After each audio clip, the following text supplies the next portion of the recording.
ये घटना उत्तर प्रदेश के गोरखपुर जिले के शाहपुर इलाके की अशोक नगर कॉलोनी की है, जहां एक प्रतिष्ठित यादव परिवार रहता था। यह परिवार कॉलोनी में अपनी सफलता के लिए जाना जाता था। परिवार के बड़े बेटे राजकुमार यादव पुलिस इंस्पेक्टर थे और छोटे बेटे ओम प्रकाश यादव एक डॉक्टर थे। दोनों भाइयों की शादी हो चुकी थी और परिवार एक हंसता खेलता जीवन जी रहा था। साल 2016 में यादव परिवार के घर में मरम्मत और कंस्ट्रक्शन का काम चल रहा था, जिसकी जिम्मेदारी ओम प्रकाश यादव ने ली थी। हर दिन सुबह 9 बजे मिस्त्री और मजदूर काम पर आते और शाम 6 बजे तक काम खत्म करके चले जाते थे।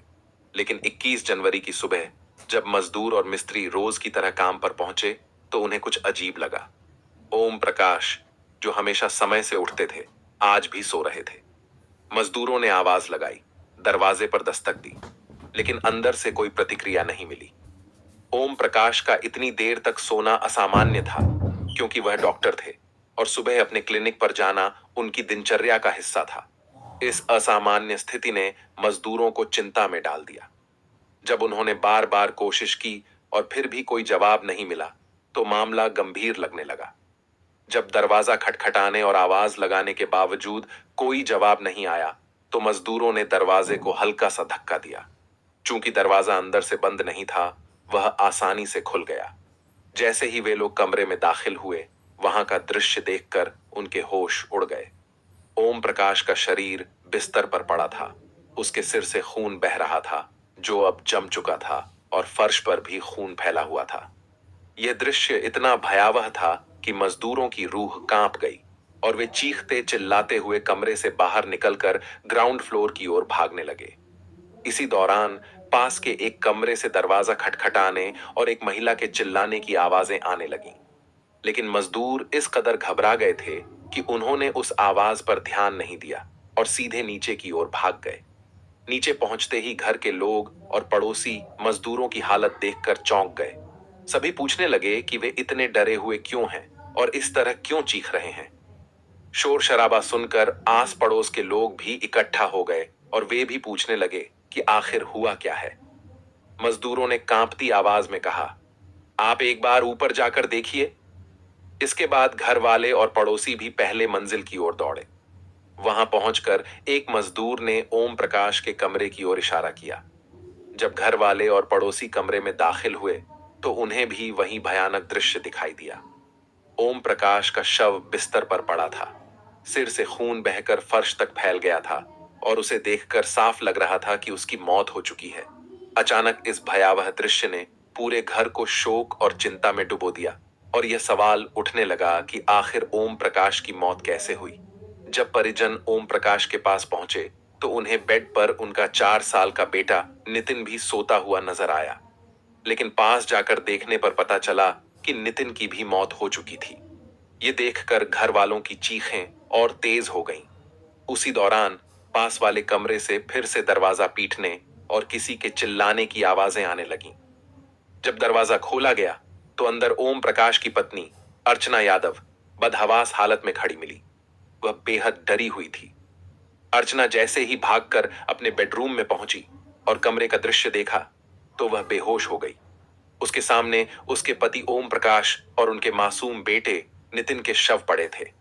इस भयावह दृश्य को देखकर उसकी दुनिया मानो बिखर गई। उसकी चीखें पूरे घर में गूंजने लगीं। घर की महिलाएं फूट फूट कर रोने लगीं और पूरे मोहल्ले में मातम का माहौल पसर गया। इस बीच किसी पड़ोसी ने पुलिस को सूचना दी। कुछ ही देर में शाहपुर थाने के प्रभारी अपनी पुलिस टीम के साथ घटनास्थल पर पहुंच गए। पुलिस ने मौके का मुआयना किया और जांच शुरू की। पूरे इलाके में इस घटना की खबर फैल चुकी थी और लोग स्तब्ध थे कि ऐसा भयानक कांड आखिर कैसे हुआ। जैसे ही पुलिस ने घटनास्थल का मुआयना किया, उन्होंने तुरंत उसे सील कर दिया ताकि जांच में किसी तरह की बाधा न आए। इसके बाद पुलिस ने ओम प्रकाश और उनके बेटे नितिन के शवों को पोस्टमार्टम के लिए अस्पताल भिजवा दिया। इस दुखद घटना की जानकारी ओम प्रकाश के भाई ने उनके बड़े भाई राजकुमार यादव को दी, जो पुलिस इंस्पेक्टर के पद पर बलरामपुर जिले के उत्तरौला थाने में तैनात थे। अपने छोटे भाई की मौत की खबर मिलते ही राजकुमार यादव तुरंत गोरखपुर के लिए रवाना हो गए। इधर डॉक्टर ओम प्रकाश की मां बागेश्वरी देवी की शिकायत पर गोरखपुर पुलिस ने अज्ञात लोगों के खिलाफ हत्या और लूट का मामला दर्ज कर लिया। वहीं अर्चना यादव के पिता दीपचंद यादव, जो पीएससी में तैनात थे, उस समय उनकी ड्यूटी लखनऊ में मुख्यमंत्री आवास सीएम हाउस पर थी। जब उन्हें इस घटना की जानकारी मिली तो उन्होंने सीधे सीएम ऑफिस से गोरखपुर के एसपी को फोन कर अपनी बेटी के पति और पोते के हथियारों का जल्द से जल्द पता लगाने और उन्हें गिरफ्तार करने की मांग की। मुख्यमंत्री कार्यालय से फोन आते ही पुलिस विभाग में हलचल मच गई। तात्कालिक एसएसपी आईपीएस लव कुमार समेत कई वरिष्ठ अधिकारी और फॉरेंसिक टीम तुरंत मौके पर पहुंच गई। घटना का हाई प्रोफाइल केस बनते ही मीडिया भी घटनास्थल पर जुट गई। अब इस मामले पर सबकी निगाहें थीं और पुलिस पर दबाव था कि जल्द से जल्द इस जघन्य हत्या का खुलासा किया जाए। पुलिस पर अब चारों ओर से दबाव बढ़ने लगा था और उन्हें जल्द से जल्द मामले को सुलझाने की आवश्यकता थी। जब उन्होंने वारदात वाले कमरे की बारीकी से जांच की तो पाया कि सारा सामान बिखरा हुआ था, जिससे यह अंदेशा हुआ कि वहां लूटपाट की गई है। कमरे से अर्चना के गहने और मोबाइल फोन जैसी कीमती चीजें गायब थीं, जो यह संकेत दे रही थीं कि यह मामला लूटपाट का है। हालांकि पुलिस को एक सवाल परेशान कर रहा था। अगर लुटेरे सिर्फ लूटपाट के इरादे से आए थे तो उन्होंने इतनी बेरहमी से डॉक्टर ओम प्रकाश की हत्या क्यों की? यह संभव था कि ओम प्रकाश ने लुटेरों का विरोध किया हो, जिससे गुस्से में आकर उन्होंने उसकी हत्या कर दी हो। लेकिन 4 साल के मासूम बच्चे नितिन की हत्या का क्या कारण था? वह बच्चा तो उनका विरोध भी नहीं कर सकता था। इससे पुलिस को यह शक हुआ कि बच्चे ने शायद लुटेरों को पहचान लिया होगा और इसलिए उसे भी मार दिया गया। इस संदेह के आधार पर पुलिस का ध्यान घर में काम करने वाले मजदूरों की ओर गया, क्योंकि वही लोग रोज वहां कंस्ट्रक्शन का काम कर रहे थे और घर के अंदर बाहर की स्थिति से भली भांति परिचित थे। पुलिस को लगने लगा कि संभवतः इन मजदूरों में से किसी का इस घटना में हाथ हो सकता है और उन्होंने जल्द ही मजदूरों से पूछताछ की प्रक्रिया शुरू की। ओम प्रकाश की हत्या के मामले में जब पुलिस को मजदूरों और ठेकेदारों से पूछताछ के बाद भी कोई ठोस सुराग नहीं मिला तो उन्होंने ओम प्रकाश के पुराने इतिहास को खंगालने का निर्णय लिया। इसके लिए पुलिस ने उनके परिवार से पूछताछ शुरू की।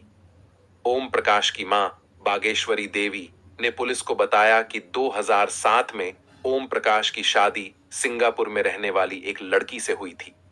हालांकि उस लड़की का परिवार पहले गोरखपुर में ही रहता था, लेकिन काम की वजह से वे सिंगापुर चले गए और वहीं बस गए थे और लड़की का बचपन सिंगापुर में ही बीता था और वह वहां एक बैंक में नौकरी करती थी।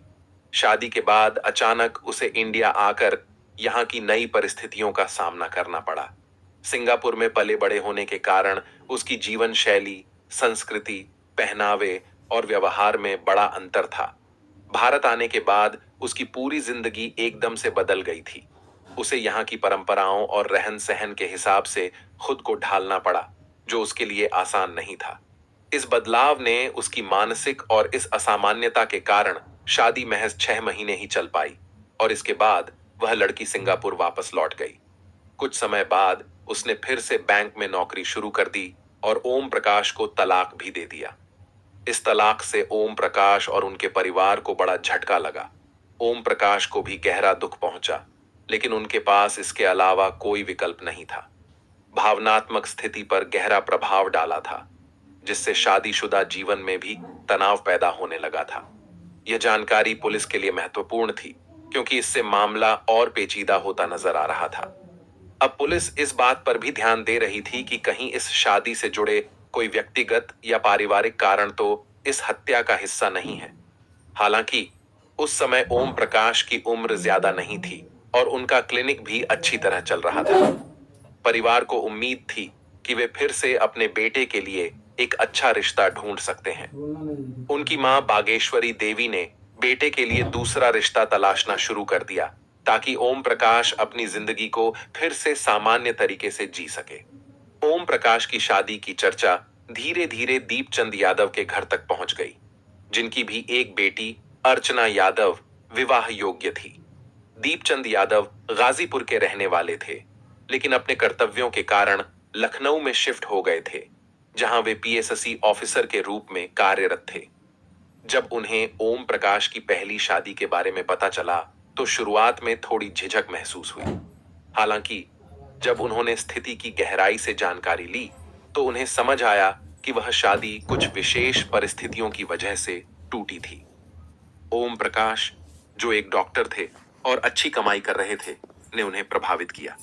इस कारण दीपचंद यादव ने आगे की चर्चा में रुचि दिखाई। घर वाले भी कुछ नहीं कर सकते थे और उसमें उनकी कोई गलती भी नहीं थी। इसके बाद दीपचंद यादव का परिवार ओम प्रकाश के परिवार से मिलता है और दोनों परिवारों के बीच शादी के बारे में बातचीत शुरू होती है। देखने और परखने के बाद साल 2009 में अर्चना और ओम प्रकाश की शादी हो गई। अर्चना अपने ससुराल में आ गई। ओम प्रकाश की जॉइंट फैमिली थी। उनके परिवार में काफी लोग थे, जिसकी वजह से अर्चना को भी कई काम करने पड़ते थे। और फिर शादी के 3 साल बाद, यानी 2012 में उनके यहाँ एक बेटे का जन्म हुआ, जिसका नाम उन्होंने नितिन रखा। बेटे के जन्म के बाद अर्चना का काम और भी ज्यादा बढ़ गया था, जिसकी वजह से एक दिन उसने गुस्से में आकर अपने पति ओम प्रकाश से कहा कि अब वह इतने बड़े परिवार का काम और एक बच्चे को नहीं संभाल सकती। अर्चना ने ओम प्रकाश से कहा कि अब हम कहीं और जाकर घर वालों से अलग रहेंगे। यह सुनकर ओम प्रकाश को भी गुस्सा आ गया। उसने पत्नी अर्चना से कहा कि जिन भाइयों और मां ने उसकी देखभाल की, उसे पढ़ाया लिखाया और उसे एक कामयाब डॉक्टर बनाया, वह उनको छोड़कर नहीं जा सकता। ओम प्रकाश ने कहा कि हम कहीं नहीं जाएंगे, हम यहीं पर रहेंगे।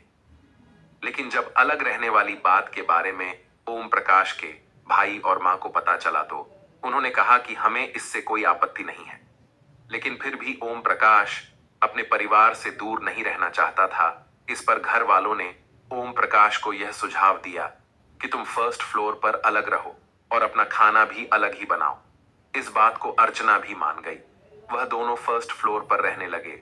अब अर्चना ओम प्रकाश के परिवार वालों से ज्यादा मतलब नहीं रखती थी। वह अपने काम से काम रखती थी, क्योंकि अलग होने की वजह से अब उसे ज्यादा काम भी नहीं करना पड़ता था। धीरे धीरे समय बीत रहा था, लेकिन फिर अचानक 21 जनवरी 2016 को ओम प्रकाश और उसके बेटे नितिन का कत्ल हो गया, जिसकी वजह से उनके घर पर डीआईजी और एसएसपी लव कुमार जैसे ऑफिसर्स भी पहुंच गए थे। साथ ही फॉरेंसिक टीम को भी घटनास्थल पर बुला लिया गया था। इस केस पर सीएम की भी नजर थी, इसलिए पुलिस को यह केस जल्द से जल्द सॉल्व करना था। इसके बाद पुलिस और फॉरेंसिक टीम घर की छानबीन करनी शुरू करती है। जांच के दौरान पुलिस ने देखा कि घर के पीछे वाले मेन गेट और फर्स्ट फ्लोर के मेन गेट की कुंडी अंदर से टूटी हुई है। इससे पुलिस को शक होने लगा था कि इसमें घर का ही कोई व्यक्ति शामिल हो सकता है, क्योंकि आमतौर पर अगर कोई लुटेरा घर में आता तो वह बाहर से ही कुंडी को तोड़ता, न कि अंदर से। अंदर के दरवाजे पर ज्यादा तोड़फोड़ के निशान थे। जाहिर सी बात है, यह सब करते समय घर में काफी शोर भी हुआ होगा, लेकिन ओम प्रकाश के घर वालों ने यह शोर क्यों नहीं सुना था। पूछताछ करने पर पता चला कि जिस रात यह वारदात हुई, 20 जनवरी की रात को उनके घर से थोड़ी ही दूरी पर किसी जान पहचान वाले के घर पर वेडिंग एनिवर्सरी की पार्टी थी। उनके पूरे परिवार को भी इनविटेशन मिला था। इस परिवार के सभी लोग वहीं पर गए हुए थे, लेकिन उस रात अर्चना की तबीयत ठीक नहीं थी, जिसकी वजह से वह नहीं जा पाई थी। उस रात वह घर पर अकेली ही थी, लेकिन ओम प्रकाश जल्दी ही अपने बच्चे को लेकर घर वापस आ गए थे। उन्होंने सोचा कि अर्चना घर पर अकेली है और उसकी तबीयत भी ठीक नहीं है। उनका बेटा भी अपनी मम्मी के पास जाने की जिद कर रहा था। यानी वारदात के समय घर पर ओम प्रकाश, उनकी पत्नी अर्चना और उनका 4 साल का बेटा नितिन ही मौजूद था। रो रो कर अर्चना की हालत खराब हो चुकी थी, लेकिन फिर भी पुलिस उससे थोड़ी पूछताछ करने की कोशिश करती है। अर्चना ने पुलिस को बताया कि कल रात जब वह घर पर अकेली थी, तो उस समय कुछ बदमाश दरवाजे की कुंडी तोड़कर घर में घुस गए। क्योंकि वह दूसरे कमरे में सोई हुई थी, इसलिए उन्होंने उसे कमरे में ही बंद कर दिया था। इधर पोस्टमार्टम से पता चला कि ओम प्रकाश के सिर के पीछे वाले हिस्से पर किसी भारी भरकम चीज से वार किया गया था, लेकिन सिर के अलावा उसके शरीर पर कहीं भी कोई चोट का निशान नहीं था, जिससे साफ हो गया था कि उसके और बदमाशों के बीच में कोई भी हाथापाई नहीं हुई थी, क्योंकि अगर उनके बीच कुछ हुआ होता तो उनके शरीर पर और भी कई चोट के निशान होते। इसका मतलब था कि ओम प्रकाश और उसके बेटे को सोते में ही कत्ल कर दिया गया था।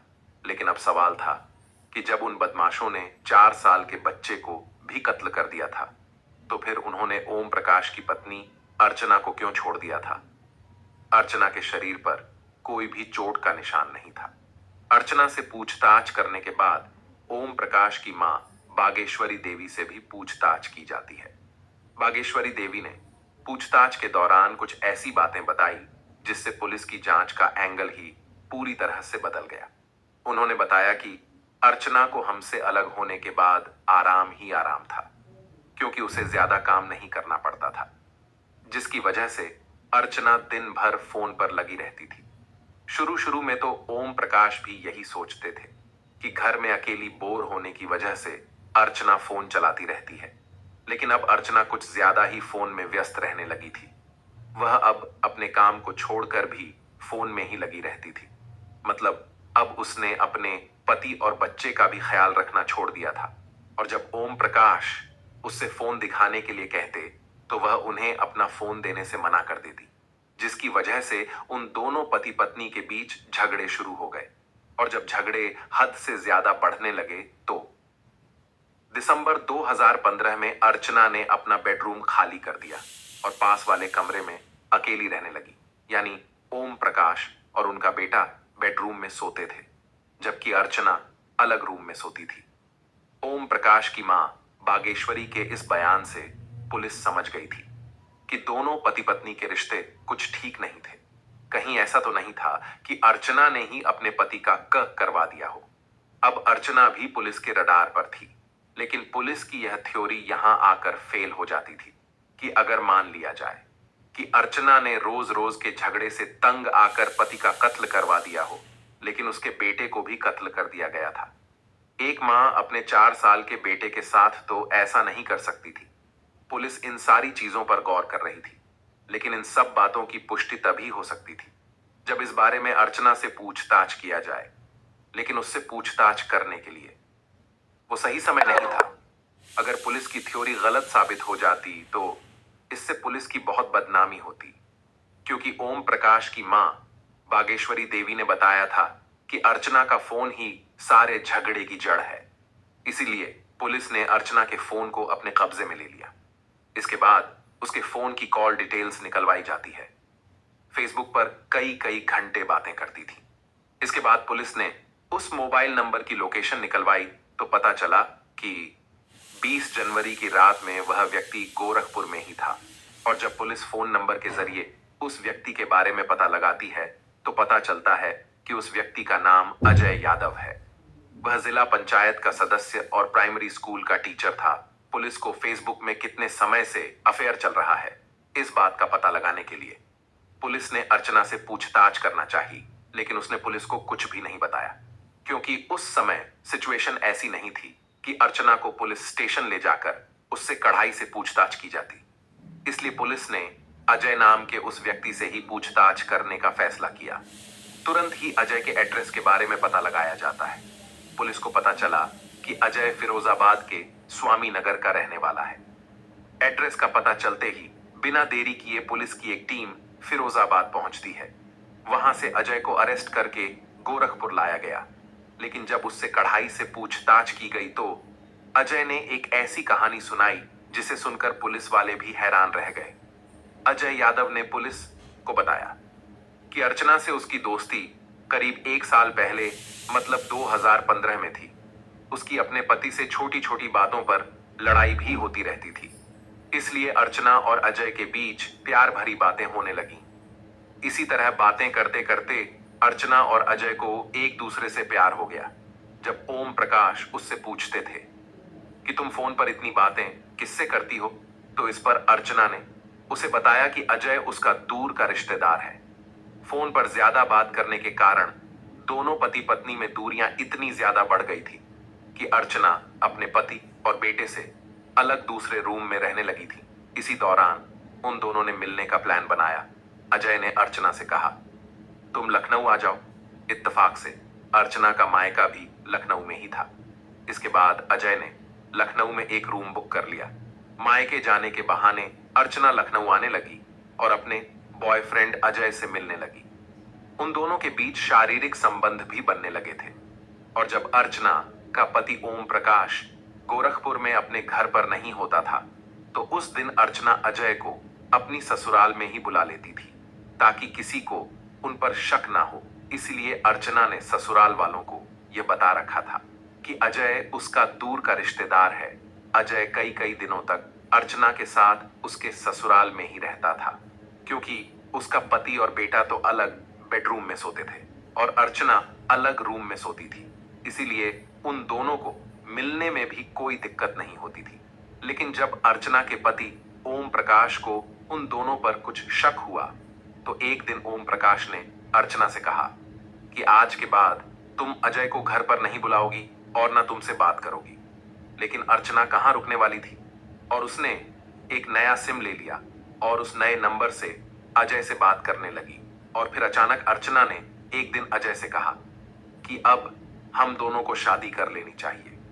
हालांकि अजय जानता था कि अर्चना शादीशुदा है और उसका एक बच्चा भी है, लेकिन फिर भी वह उससे शादी करने के लिए तैयार हो गया। लेकिन अब ओम प्रकाश उनके रास्ते का सबसे बड़ा रुकावट का रोड़ा था।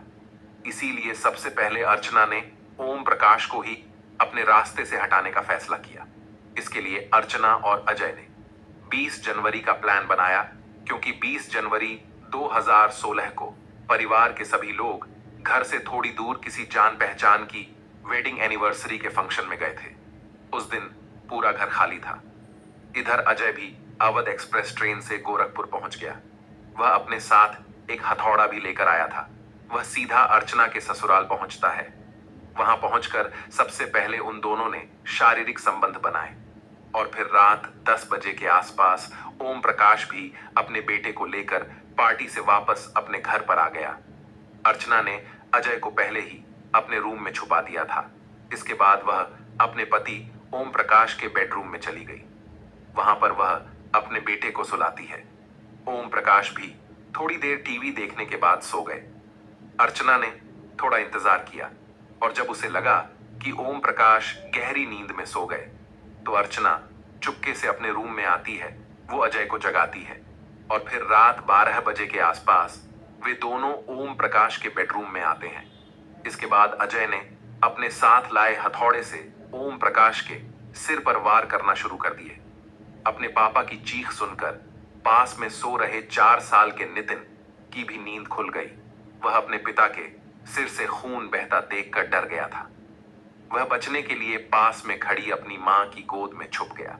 लेकिन तभी अर्चना अजय से कहती है कि इसको भी मार डालो, क्योंकि इसने हमें देख लिया है। ये सुबह होते ही अपनी दादी के सामने हमारी पोल खोल देगा, इसलिए अब तुम्हें इसे भी मारना होगा। लेकिन अजय ने ऐसा करने से मना कर दिया। अर्चना ने कहा, अगर तुम नहीं मार सकते तो फिर मैं ही इसे मार देती हूं। इतना कहते ही अर्चना ने गोद में दुब के अपने मासूम बेटे का गला दबाना शुरू कर दिया और तब तक दबाए रखा जब तक उसकी मौत नहीं हो गई। पूछताछ के दौरान अजय ने बताया कि उन दोनों की हत्या करने के बाद वह काफी देर तक अर्चना के साथ ही रहा था। उन्होंने एक बार फिर संबंध बनाए। इसके बाद उन दोनों ने मिलकर घर का सारा सामान बिखेर दिया। अर्चना ने घर में रखा कैश और गहने भी गायब कर दिए ताकि यह मामला लूटपाट का लगे। इसके बाद अर्चना अपने कमरे में चली गई।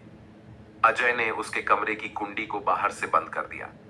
फिर अजय गोरखपुर रेलवे स्टेशन पर आ गया। वहां से ट्रेन पकड़कर वह वापस अपने घर फिरोजाबाद चला गया। हालांकि बाद में पुलिस ने कत्ल में इस्तेमाल किया गया हथौड़ा, घर से चोरी किए गए गहने, मोबाइल फोन, साथ ही और भी कई चीजों को अजय के पास से बरामद कर लिया था। और फिर दिनांक 22 जनवरी 2016 को गोरखपुर पुलिस ने इस पूरे केस का खुलासा कर दिया। इसके बाद पुलिस ने उन दोनों के दिए गए बयान और सबूतों के आधार पर चार्जशीट तैयार करके उन्हें कोर्ट में पेश किया गया और फिर वहां से उन्हें जेल भेज दिया गया। इसके बाद सेशन कोर्ट में मुकदमा शुरू होता है और फिर 17 अक्टूबर 2020 को गोरखपुर सेशन कोर्ट ने अर्चना यादव और अजय यादव को दोषी मानते हुए 10,000 जुर्माना और उम्र कैद की सजा सुनाई गई। वह दोनों अभी भी जेल में सजा काट रहे हैं। अर्चना को अपने किए पर कोई पछतावा नहीं है, क्योंकि जेल में महिला कैदियों ने जब बेटे की हत्या को लेकर उससे सवाल पूछा तो उसने कहा था, मैंने ही उसे पैदा किया था और मैंने ही उसे मार डाला, इससे तुम्हारा क्या लेना देना। यह सुनकर जेल की महिला कैदियों को गुस्सा आ गया। उन्होंने मिलकर अर्चना की खूब पिटाई की। इसके बाद पुलिस ने उन कैदियों से अर्चना को छुड़ाया और उसे एक अलग बैरक में बंद कर दिया। इसके अलावा अर्चना ने जेल प्रशासन से कई बार जेन्स बैरक में बंद अजय से मिलने की भी गुहार लगाई, लेकिन उन दोनों की कानूनी तौर पर शादी ना होने की वजह से जेल प्रशासन ने उन्हें कभी भी मिलने की अनुमति नहीं दी। फिलहाल इस केस के बारे में बात करें तो यह केस अभी भी हाई कोर्ट में चल रहा है, जिसका फैसला आना अभी बाकी है। दोस्तों, यह कहानी न केवल एक जघन्य अपराध की है, बल्कि यह हमें यह भी सिखाती है कि हमारे समाज में नैतिकता, मूल्य और सच्चाई की कितनी आवश्यकता है। अर्चना और अजय के कृत्य ने दिखाया कि जब व्यक्ति अपने स्वार्थ और इच्छाओं के आगे घुटने टेक देता है तो उसके परिणाम कितने भयावह हो सकते हैं। एक मासूम बच्चा जिसने जीवन को सही मायने में जीना भी नहीं सीखा था, उसे उसकी मां ने ही मौत के घाट उतार दिया। शिक्षकों के रूप में हमारी जिम्मेदारी और भी बढ़ जाती है। हमें न केवल बच्चों को अच्छी शिक्षा देनी है, बल्कि उन्हें सही और गलत की पहचान करना भी सिखाना है। हमें उन्हें यह सिखाना है कि जीवन में सत्य, ईमानदारी और नैतिकता का कितना महत्व है। हमें उन्हें यह समझाना है कि लालच और स्वार्थ की राह हमेशा विनाश की ओर ले जाती है। दोस्तों, इस कहानी से हमें यह सबक भी लेना चाहिए कि पारिवारिक और सामाजिक मूल्यों का ह्रास कैसे व्यक्ति को पथभ्रष्ट कर सकता है। यह हमारी जिम्मेदारी है कि हम अगली पीढ़ी को इस तरह की त्रासदियों से बचाएं। आइए हम सभी मिलकर अपने समाज में जागरूकता फैलाएं, ताकि इस प्रकार की घटनाएं दोबारा ना हो। शिक्षा केवल जानकारी देना नहीं, बल्कि बच्चों को एक अच्छा इंसान बनाना भी है। यही सच्ची शिक्षा का उद्देश्य है। दोस्तों, इस घटना को सुनाने का हमारा उद्देश्य किसी का दिल दुखाना या परेशान करना नहीं है, बल्कि आपको जागरूक और सचेत करना है। ऐसी घटनाएं हमें यह सोचने पर मजबूर करती हैं कि हम अपने जीवन में किस दिशा में जा रहे हैं। दोस्तों, इस पूरी घटना के बारे में आपकी क्या राय है? कृपया कमेंट बॉक्स में जरूर बताएं। अगर आपको हमारी मेहनत पसंद आई हो तो इस वीडियो को लाइक करें और अपने दोस्तों के साथ शेयर भी करें। और अगर आपने अभी तक हमारे चैनल को सब्सक्राइब नहीं किया है तो कृपया सब्सक्राइब कर लें। और जहां भी रहें, सुरक्षित रहें, सचेत रहें। धन्यवाद।